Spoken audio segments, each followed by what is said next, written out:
Assalamualaikum warahmatullahi wabarakatuh. Halo teman-teman, kembali lagi di channel Ticamoy.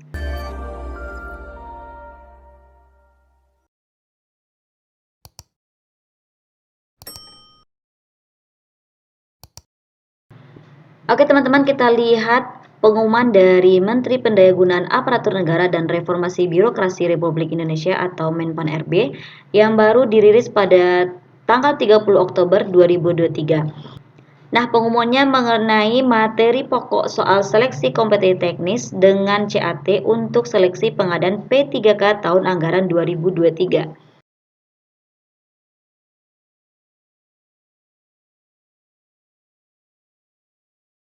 Di sini Panselnas memberikan materi pokok soal seleksi kompetensi teknis dengan CAT untuk jabatan fungsional. Bagi teman-teman pelamar terapis gigi dan mulut ahli pertama dan terapis gigi mulut terampil untuk kemampuan khusus, beberapa materinya sudah dijabarkan pada kemampuan umum. Nah, jika teman-teman ingin mempelajari lebih lanjut, dapat melihat masing-masing peraturan Menteri Kesehatan maupun dari Kemenkes yang telah tertera pada kemampuan umum. Oke, pada tryout kali ini adalah contoh soal maupun prediksi soal yang akan keluar sesuai dengan kisi-kisi yang telah dikeluarkan oleh Permenpan RB dalam kemampuan umum maupun kemampuan khusus. Selamat mengerjakan, semoga sukses. Soal yang pertama, pelayanan asuhan kesehatan gigi dan mulut dalam keperawatan merupakan pelayanan yang diberikan kepada individu, kelompok, dan masyarakat dalam bidang upaya promotif, preventif, dan kuratif sederhana yang dilaksanakan secara terencana, terarah, dan berkesinambungan. Tujuan asuhan kesehatan gigi dan mulut adalah A. Meningkatkan mutu, cakupan, dan efisiensi pelayanan gigi dan mulut untuk mencapai kapasitas perawatan gigi dan mulut serta mencapai derajat kesehatan gigi dan mulut yang optimal. B. Meningkatkan mutu pelayanan gigi dan mulut untuk mencapai kepuasan perawatan diri, gigi dan mulut serta mencapai derajat kesehatan gigi dan mulut yang sempurna. C. Meningkatkan mutu, cakupan, dan efisiensi pelayanan gigi dan mulut untuk mencapai kapasitas perawatan diri, gigi dan mulut serta mencapai derajat kesehatan gigi dan mulut yang minimal. D. Meningkatkan mutu pelayanan gigi dan mulut untuk mencapai kepuasan perawatan gigi dan mulut serta mencapai derajat kesehatan gigi dan mulut yang optimal. E. Meningkatkan pengetahuan pelayanan gigi dan mulut untuk mencapai kapasitas perawatan diri, gigi dan mulut serta mencapai derajat kesehatan gigi dan mulut yang sesuai standar. Jawabannya adalah A. Meningkatkan mutu, cakupan, dan efisiensi pelayanan gigi dan mulut untuk mencapai kapasitas perawatan diri, gigi dan mulut, serta mencapai derajat kesehatan gigi dan mulut yang optimal. Lanjut soal nomor 2. Seorang anak umur 8 tahun datang ke klinik gigi dengan keluhan giginya terasa sakit dan ngilu pada saat makan. Perawat gigi melakukan pemeriksaan menggunakan sonde. Setelah diperiksa oleh perawat gigi, tingkat keasaman mulut pasien sangat tinggi dan banyak bercak putih atau gejala karies. Pemeriksaan yang dilakukan adalah A. Perkusi, B. Inspeksi, C. Sondasi, D. Observasi, E. Mobility.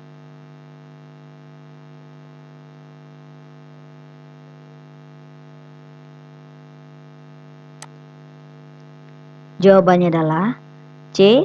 Sondasi.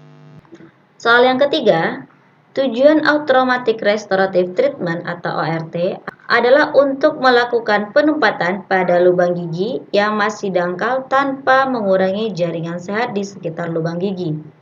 Alat penambalan yang dibutuhkan adalah A. Kaca mulut, ekskavator, cotton roll, B.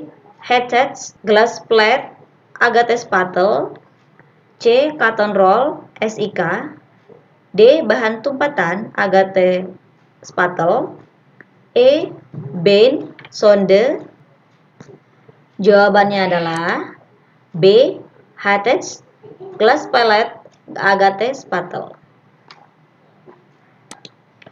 Soal yang keempat, Kebutuhan pasien terhadap kesehatan dan pasien tidak nyaman akibat adanya KMP pada gigi 36 yang disebabkan oleh kurangnya pengetahuan dan keterampilan dalam pemeliharaan kesehatan gigi dan mulutnya.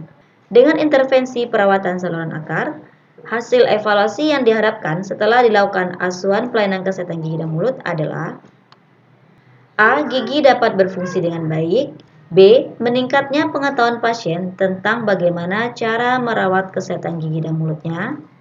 C. Hilangnya rasa sakit setelah dilakukan perawatan pulpa.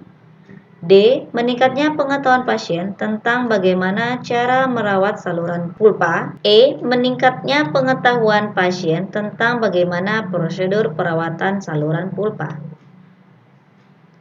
Jawabannya adalah B. Meningkatnya pengetahuan pasien tentang bagaimana cara merawat kesehatan gigi dan mulutnya. Soal yang kelima, organisasi profesi yang mempunyai tanggung jawab dan kewajiban untuk mengembangkan sistem P2KB-TGM sebagai sarana pendidikan dan pelatihan, pembinaan dan pengawasan yang dilaksanakan secara terus-menerus sehingga dapat meningkatkan mutu pelayanan sesuai kompetensi dan terlindungnya terapis gigi dan mulut dari malpraktek. A. SISDMK, B. PTGMI, C. KTKI, D. PPGI, E. IPTGI. Jawabannya adalah B. PTGMI. Soal nomor 6. Seorang terapis gigi dan mulut melakukan kegiatan display alat-alat kesehatan gigi dan mulut atau segala sesuatu perangkat yang berhubungan dengan kesehatan gigi dan mulut secara virtual atau daring, guna meningkatkan kompetensinya sesuai dengan standar kompetensi nasional dan global. Kegiatan yang dilakukan adalah A. Seminar, B. Lokakarya, C. Workshop, D. Expo, E. Webinar. Jawabannya adalah D. Expo. Oke teman-teman, kita bahas sedikit mengenai konsep dasar asuhan kesehatan gigi dan mulut. Di sini kita bahas salah satunya adalah tahapan asuhan kesehatan gigi dan mulut meliputi 3 pokok. Yang pertama adalah pengkajian, 2 diagnosa, 3 perencanaan. Kita bahas satu persatu ya teman-teman. Untuk yang pertama yaitu pengkajian, merupakan kegiatan mengumpulkan dan menganalisis data. Data yang dianalisis berupa data subjektif maupun objektif. Data ini digunakan sebagai data penilaian kebutuhan klien untuk menentukan perawatan yang dibutuhkan oleh klien. Yang kedua adalah diagnosa, dilakukan untuk menentukan prioritas masalah yang sudah diidentifikasi selama pengkajian. 3 adalah perencanaan. Rencana perawatan merupakan suatu kegiatan atau prosedur yang bertujuan untuk menentukan tindakan perawatan yang akan dilakukan pada pasien, sehingga kebutuhan kesehatan gigi dan mulut pasien dapat terpenuhi. Saat merencanakan perawatan, sebagai terapis gigi dan mulut harus menyertakan rencana intervensi, tujuan perawatan, dan waktu perawatan. Oke, kita bahas lebih detail ya teman-teman. Yang pertama adalah pengkajian, meliputi pemeriksaan subjektif dan pemeriksaan objektif. Untuk pemeriksaan subjektif dilakukan dengan cara mewawancara atau tanya jawab kepada pasien berdasarkan keluhan pasien, menggunakan bahasa komunikasi yang sederhana dan mudah dimengerti oleh pasien. Adapun tahapan pemeriksaan subjektif itu sendiri ada 4. Yang pertama adalah pemeriksaan identitas pasien. Ini kita mengidentifikasi pasien dengan cara bertanya nama, tanggal lahir, atau nama ibu kandung. Kemudian yang kedua adalah pemeriksaan keluhan pasien. 3. Pemeriksaan riwayat kesehatan umum pasien. Yang ketiga, pemeriksaan riwayat kesehatan umum pasien. Misal, apakah pasien memiliki riwayat alergi terhadap obat atau memiliki penyakit seperti hipertensi, penyakit diabetes mellitus, atau penyakit lainnya yang berkaitan dengan kesehatan umum. 4. Pemeriksaan riwayat kesehatan gigi pasien. Kemudian ada pemeriksaan objektif.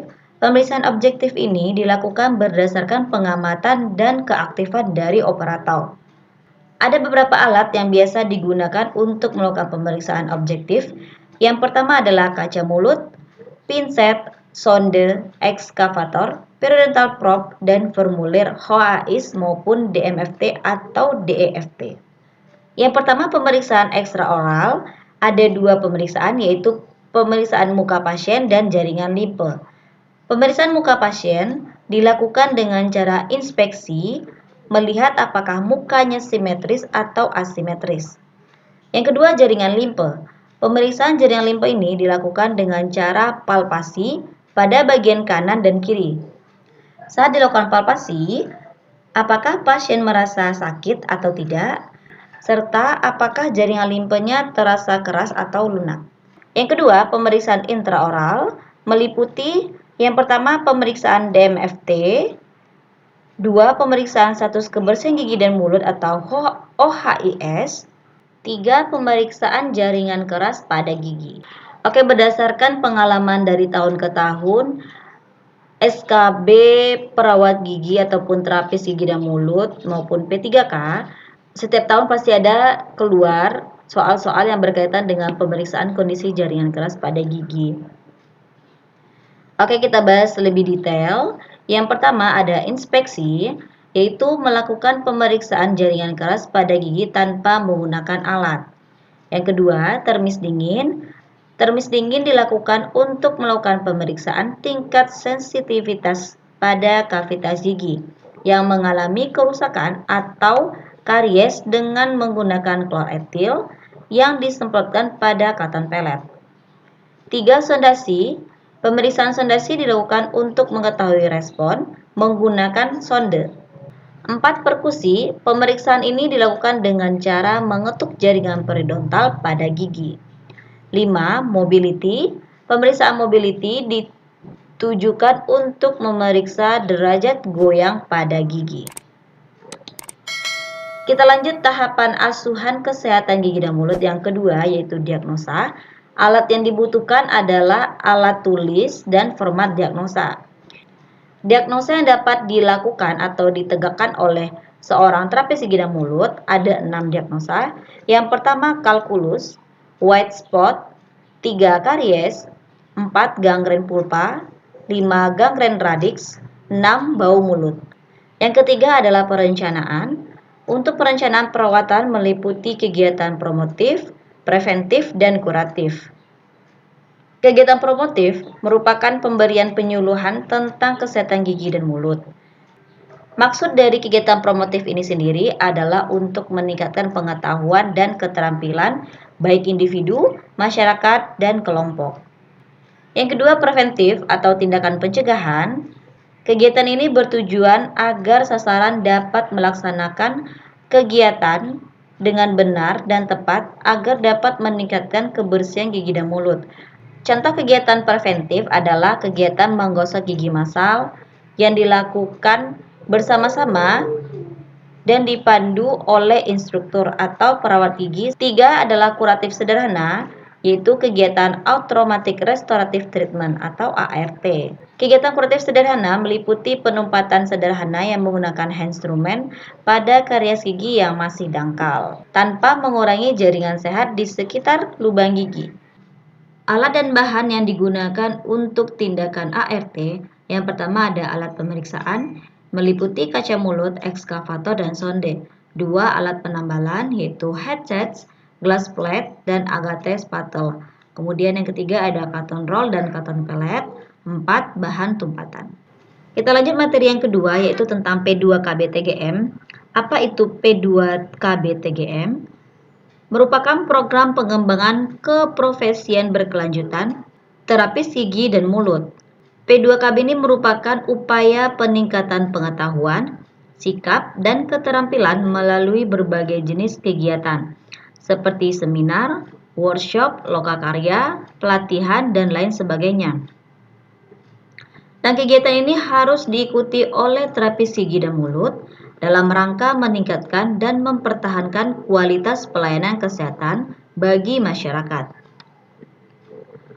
Organisasi profesi yang mempunyai tanggung jawab dan kewajiban untuk pengembangan sistem P2KB bagi profesi terapis gigi dan mulut adalah Persatuan Terapis Gigi dan Mulut Indonesia atau PT GMI. P2KB ini sebagai sarana pendidikan dan pelatihan, pembinaan, dan pengawasan yang dilakukan secara terus-menerus sehingga dapat meningkatkan mutu pelayanan sesuai kompetensi dan terlindungnya terapis gigi dan mulut dari malpraktek. Oke, kita lihat ruang lingkup apa saja yang berkaitan dengan P2KB TGM. Yang pertama ada kegiatan praktek profesional, 2 pendidikan dan pelatihan, 3 kegiatan organisasi. Kita lihat secara rinci. Yang pertama, kegiatan praktek profesional ada 3. Yang pertama, pelayanan asuhan kesehatan gigi dan mulut individu dan masyarakat. 2 kegiatan sebagai instruktur klinik. 3 kegiatan sebagai pendidik. 2 pendidikan dan pelatihan. Ada 8 macam. 1 seminar atau webinar. 2 simposium. 3 lokakarya. 4 penelitian atau publikasi ilmiah. 5 pameran atau expo. 6 menjadi inovator. 7 pelatihan. 8 workshop. Ruang lingkup yang ketiga yaitu kegiatan organisasi. Kegiatan tersebut antara lain musyawarah tingkat nasional, daerah, dan cabang, serta rapat kerja.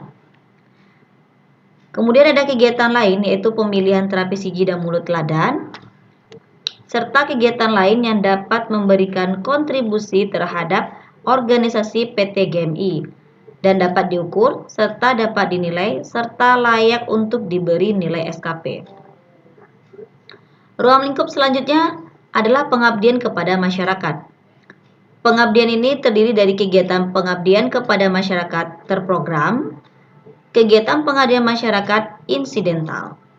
Kegiatan pengabdian kepada masyarakat terprogram maksudnya adalah kegiatan pelayanan asuhan kesehatan gigi kepada masyarakat yang diprogram secara mandiri dan berkesinambungan. Di dalamnya terdapat sasaran tetap, memiliki target dan strategi khusus serta berkelanjutan yang dikoordinasi oleh DPP, DPD, dan atau DPC. Sedangkan kegiatan pengabdian masyarakat insidental merupakan kegiatan dalam rangka bakti sosial, perayaan tertentu, atau dalam situasi bencana. Oke, kita bahas masing-masing pendidikan dan pelatihan apa saja yang bisa diikuti oleh terapis gigi dan mulut dalam peningkatan kompetensi. Yang pertama ada seminar atau webinar yang merupakan pertemuan ilmiah yang dengan sistematis mempelajari, membahas suatu masalah yang disampaikan secara dalam. Pertemuan bisa dilakukan secara luring atau daring, dan peserta berperan untuk menyampaikan pertanyaan, ulasan, dan pembahasan, sehingga menghasilkan pemahaman tentang suatu masalah. Yang kedua adalah simposium, merupakan pertemuan terbuka, baik secara langsung maupun secara virtual, dengan beberapa pembicara yang menyampaikan ceramah pendek mengenai aspek yang berbeda, tetapi saling berkaitan tentang suatu masalah di bidang terapi kesehatan dan mulut dan atau kedokteran gigi sesuai dengan kompetensi. Yang ketiga, lokakarya merupakan kegiatan pertemuan baik secara langsung maupun virtual antara para ahli di bidangnya untuk membahas masalah yang berkaitan dengan bidang keahliannya. Gunanya adalah untuk menghasilkan suatu solusi atau kebijakan. 4. Penelitian dan publikasi ilmiah. Kegiatan ini merupakan penyelidikan atau pencarian fakta, pembuktian teori, dan atau percobaan baik klinis maupun non-klinis dalam rangka menjawab atau memecahkan masalah dalam bidang kesehatan gigi dan mulut. Untuk hasil penelitiannya ini dipublikasikan dalam bentuk buku, makalah, atau jurnal ilmiah dan diterbitkan juga secara nasional maupun internasional, baik online maupun offline. 5. Ada pameran, yaitu kegiatan penyajian atau promosi atau display alat-alat kesehatan gigi dan mulut atau segala sesuatu perangkat yang berhubungan dengan kesehatan gigi dan mulut, termasuk media pembelajarannya secara langsung maupun secara virtual. Yang keenam adalah menjadi inovator, yaitu penemu teknologi tepat guna di bidang kesehatan gigi dan mulut, baik secara mandiri maupun secara kelompok.